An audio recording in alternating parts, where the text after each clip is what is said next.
अगर आप शिव को प्रसन्न करने के लिए रोज मंदिर जाकर शिवलिंग पर जल चढ़ाते हैं तो आपको जल चढ़ाने का सही तरीका जरूर जान लेना चाहिए।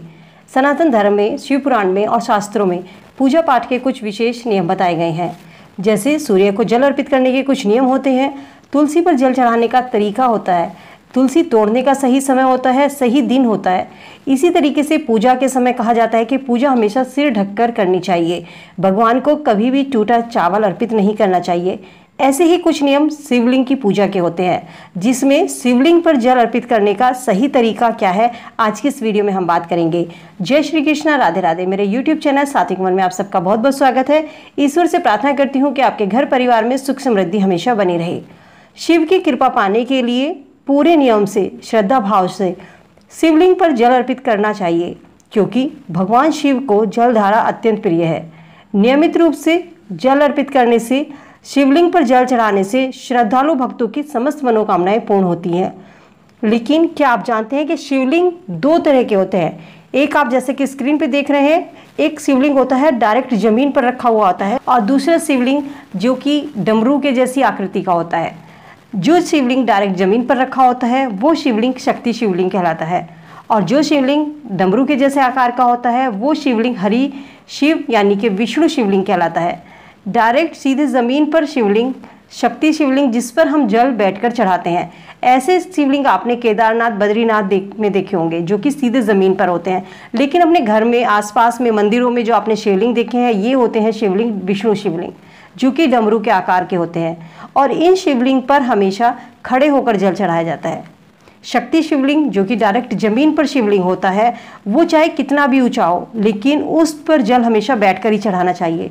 चाहे आपका जल शिवलिंग पर ऊपर आपका हाथ जाए या ना जाए, चाहे आपके हाथ से आधे ही शिवलिंग पर जल चढ़े, लेकिन हमेशा जो डायरेक्ट जमीन पर शिवलिंग होता है, जिसे हम शक्ति शिवलिंग कहते हैं, उस पर जल हमेशा बैठकर चढ़ाना चाहिए।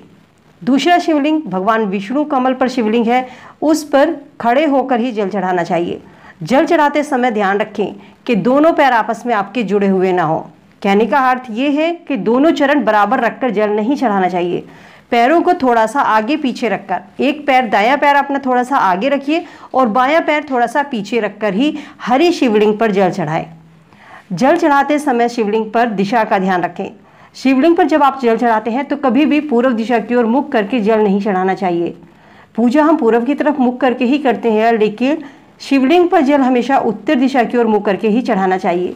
इसके पीछे एक मान्यता है कि पूर्व दिशा को भगवान शिव का मुख्य द्वार माना जाता है, और अगर आप इस ओर मुख करके शिवलिंग पर जल चढ़ाते हैं तो इससे भगवान शंकर रुष्ट हो जाते हैं, क्योंकि इस दिशा को भगवान शिव का बायां अंग माना जाता है, उत्तर दिशा को, तो जो माता पार्वती को समर्पित है। इसीलिए उत्तर दिशा की ओर मुख करके जल चढ़ाने से आपको भगवान शंकर के साथ साथ माता पार्वती दोनों की कृपा दृष्टि आप पर बनी रहती है।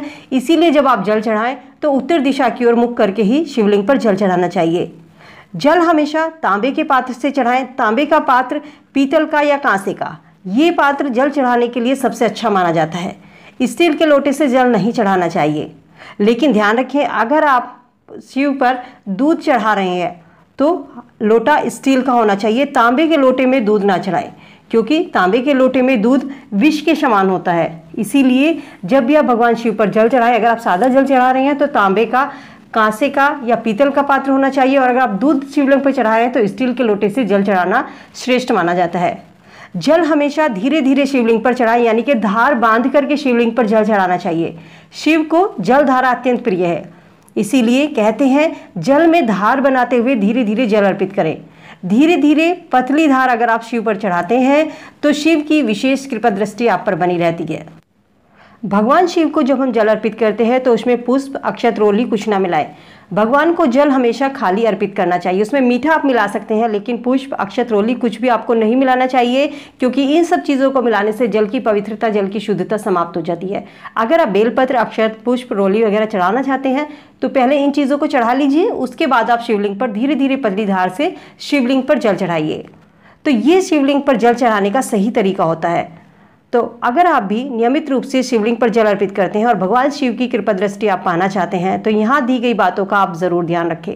तो उम्मीद करती हूँ दी गई जानकारी आपके लिए लाभदायक होगी। वीडियो अगर पसंद आई हो तो वीडियो को अपने फ्रेंड फैमिली के साथ लाइक शेयर जरूर कीजिए और ऐसे ही छोटी छोटी जानकारी के लिए चैनल को सब्सक्राइब करके बेल आइकन प्रेस कर लीजिए, जिससे जो भी वीडियो मैं यहाँ पर अपलोड करती हूँ वो आपको समय से मिल सके।